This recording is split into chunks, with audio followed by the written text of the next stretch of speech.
deep beats and a succulent motion. Like a diamond catching the height when I close my eyes. Spellbinding with my soul, it touched me.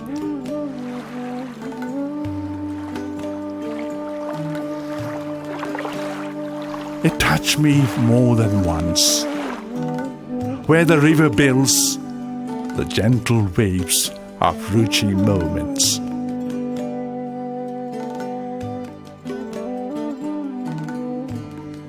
Yes, it is my river.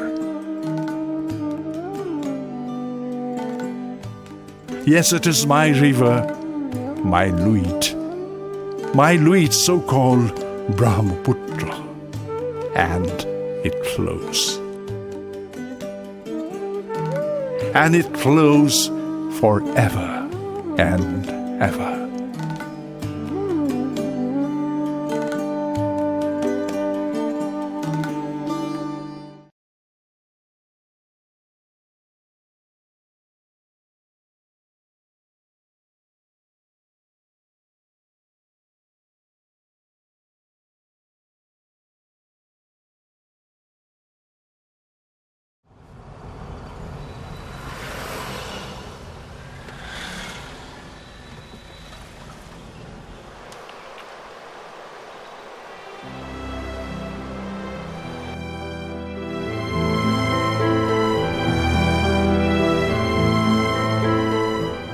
This is the river that allowed the establishment of kingdoms and great settlements.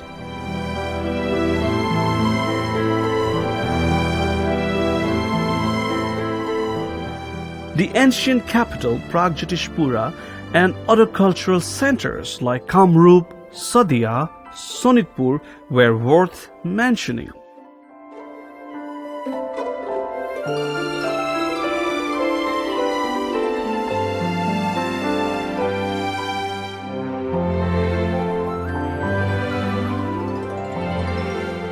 The river witnessed ups and downs of the dynasties, rulers and their legacies.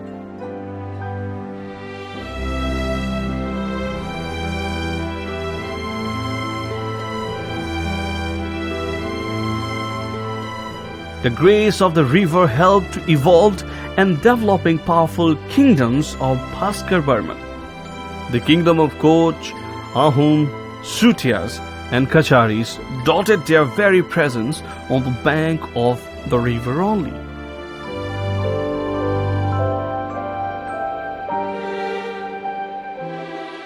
The Brahmaputra and the tributaries acted as the natural demarcation of territories ruled by the Sheftians. The Brahmaputra nourished the kingdoms. On the other hand, its tributaries helped in the demarcation of territories of these kingdoms.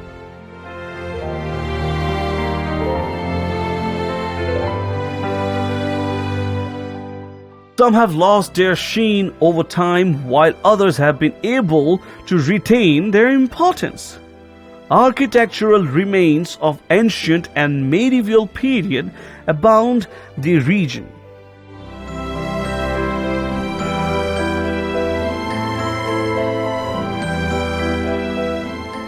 The testimony to the rich cultural heritage of Assam since time immemorial. Many of these buildings, especially temples, were built on the banks of the mighty Brahmaputra and its numerous tributaries. Thus, the banks of the river along with the tributaries are dotted with temples, fortifications, bridges and cultural complexes.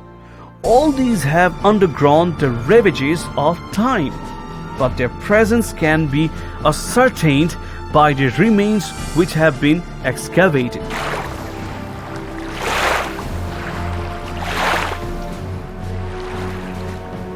River navigation. The river navigation started in India in the 14th century only. Prior to the introduction of railways and the road transport in the 18th century, waterways were the main routes for trades and commerce.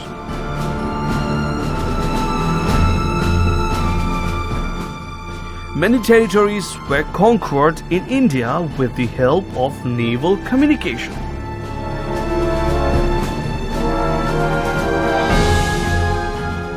The Brahmaputra was the chief artery of Assam.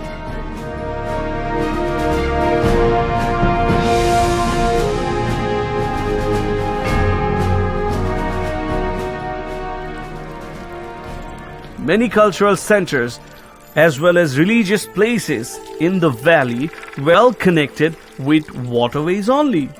People living on both banks of the great river were solely dependable on the tiny boats.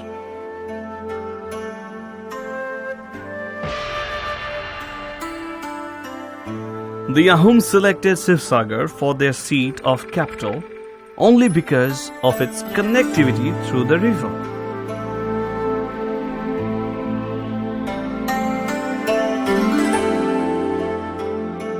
Again, the North Guwahati was the center of all trade and administration only because of its accessibility through the river.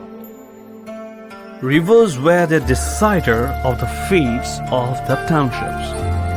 Earlier inscription from the 9th century also proved that the Brahmaputra had river traffic to prevent collisions between the royal boats and the fishermen boats. During the period of the Ahom rule, the rivers were surveyed under the instruction of the royal court. Country boats were ruling the waterways of the Brahmaputra and its tributaries.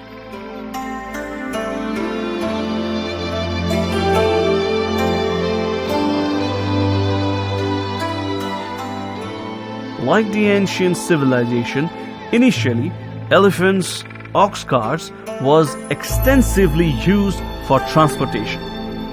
During the Ahom period, the naval navigation came into existence with greater extension. Thus, it has changed the way of transportation and paved the way for mobilization of man and material.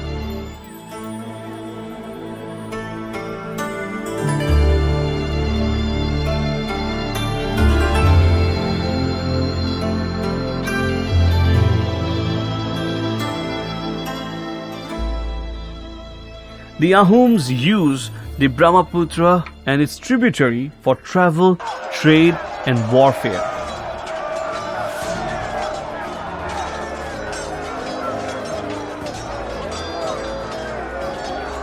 The Brahmaputra's fertile valley was always lucrative. It has been providing sustenance to millions of people since ages. Assam history is replete with the stories of battles, conquest, annexation, and reconciliation on the banks of the Brahmaputra. The river has been a witness to numerous battles over the ages. This was the river which acted as a conduit for the Mughal armies who invaded Assam several times during the rule of the Ahom rulers.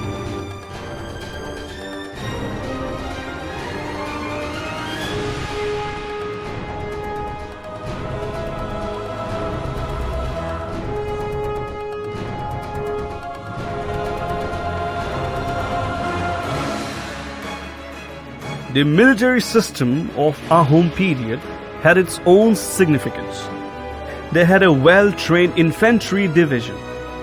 It was capable enough to march in and front, especially in hilly and dense terrains of the valley. It was the prime factor that helped the dynasty to rule this valley for such a long period. It was the backbone of the empire. It was the Ahom military that helped them expanding their territories from a small state of Dihing and Dikho river. With the help of infantry forces of more than 240,000 adult male, the Ahom kingdom spread from Sadia to Manas river.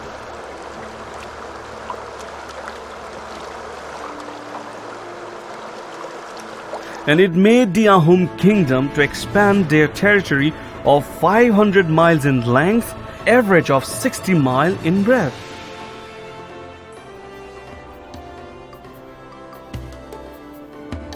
The Ahom military system was an important part of the pike system.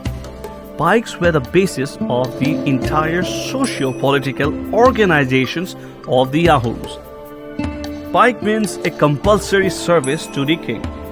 Ahom rules stated that an adult male between the age of 16 to 50 had to render compulsory service. Though expectations were there, and Gohais, priests, and high caste men were exempted from this. These services included the civil works and military services. The pike built the great civilization of the Brahmaputra valley. They built roads for transportation, forts to defend their territories, bows and arrows for their army, and boats for their navy. They were highly skilled and professional.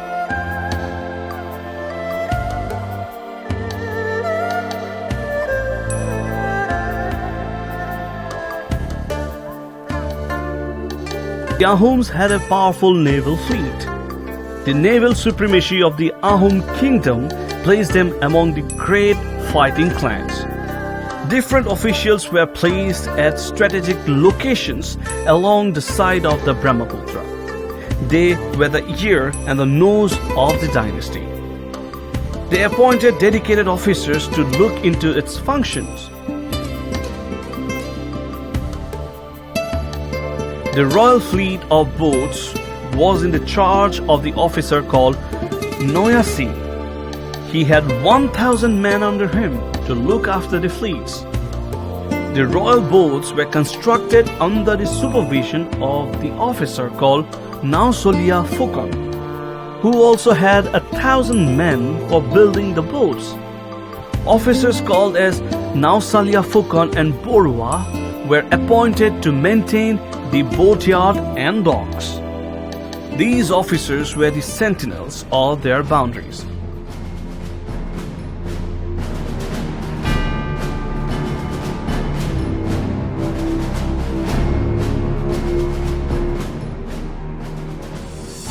In the medieval times of the Indian history, artillery had played a major role in the war.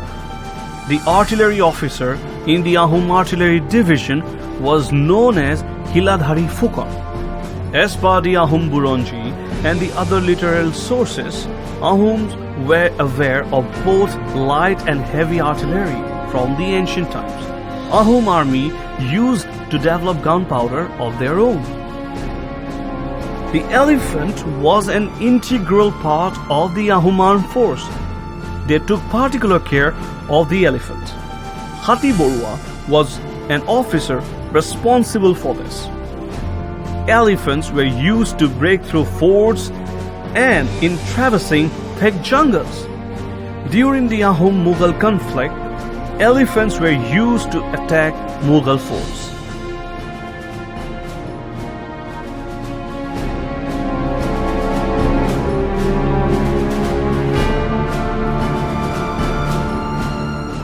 Forts were the decisive factors in the war.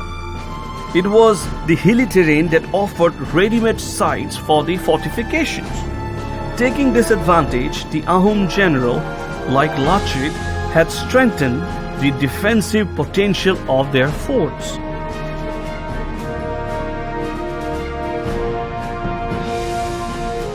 Ahoms were skilled in building forts not only on land but also on water.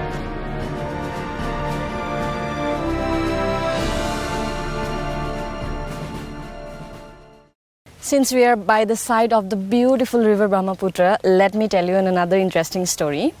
Firoz Khan, the in charge of the Mughal armies that were sent to Assam, he demanded the outstandings of indemnity, and the Ahom king refused to pay. Instead, he sent the Ahom general Lachit Borfukan, and he constructed fort at Kajoli and Latasil, and they headed towards Guwahati.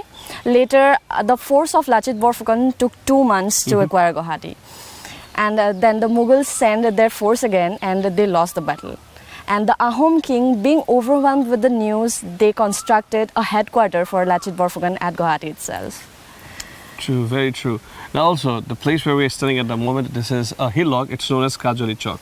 Or I would say, Kajoli Chowk was the bestest defense port of the Ahoms. One of the bestest because this is the second bestest according to their history. Why? After Guwahati. Because this place is hardly few kilometers from Guwahati. And this was the defense port because of 2 reasons. Because it's surrounded by 2 beautiful rivers. One is the Kolong and one is the river Brahmaputra. And it is said that there are 7 tributaries and small rivers which falls in Kolong, and Kolong finally falls into Brahmaputra at that point. So the beautiful place is actually more strategic for the Ahoms because they can actually keep an eye of the entire stretch. If you look at that, the entire stretch. So no one can just peep in. So they have very strong army always ready here to attack. And on top of that, this island is also famous because many artilleries and cannonballs were found here. Yeah. They're still preserved by the Assam government. So whoever comes to visit this place, I'm very sure you'll be fascinated to see those cannonballs here. So make sure you make a plan out of your busy schedule and come to this beautiful place. Let's say. Yeah, All right. definitely. Let's go.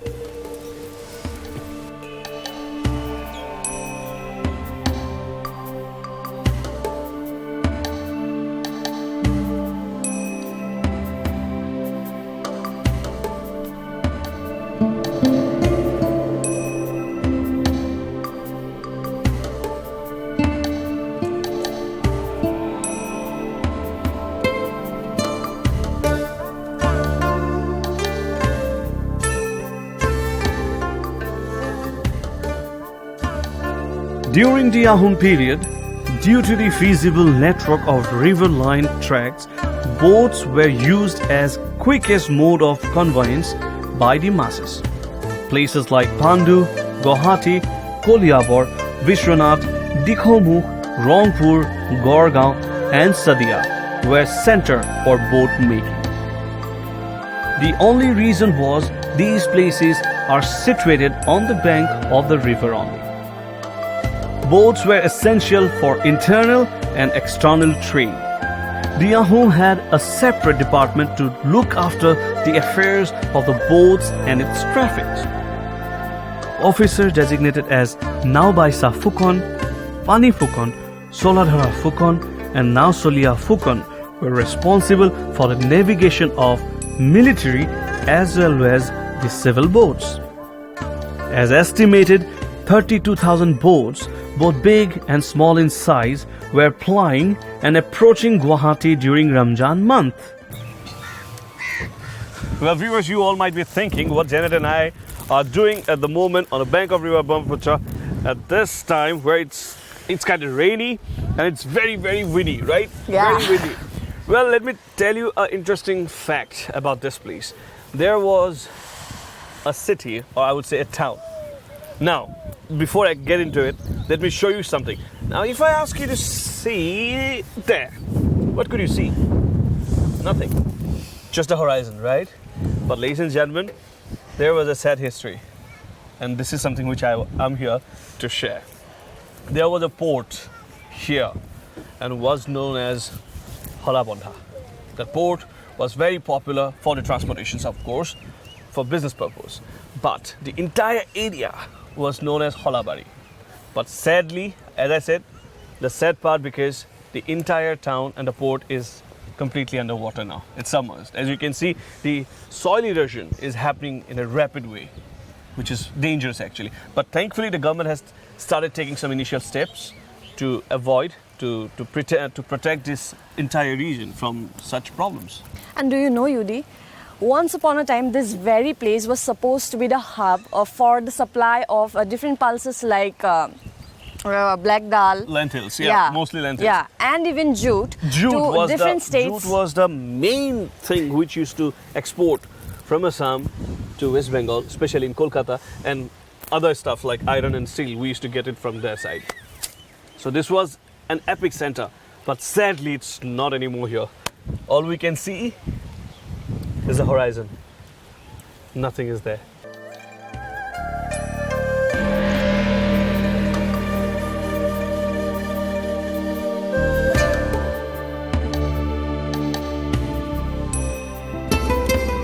Ahom Navy played an important role during the Great Saraighat War, and it was the Ahom naval fleet that turned the war result towards the Ahom. Mir Jumla, after defeating Jayadhar Singha, took away more than 1,000 boats from Assam, and Captain Wells, after suppressing the Muammarya rebellion, while returning to Bengal from Assam, took away 2,000 boats. About 12,000 boats were burned into ashes at Bornau Sali for the fear of falling into the hands of Mir Jumla. These figures prove that sufficient number of boats were there in Assam during the Ahom rule.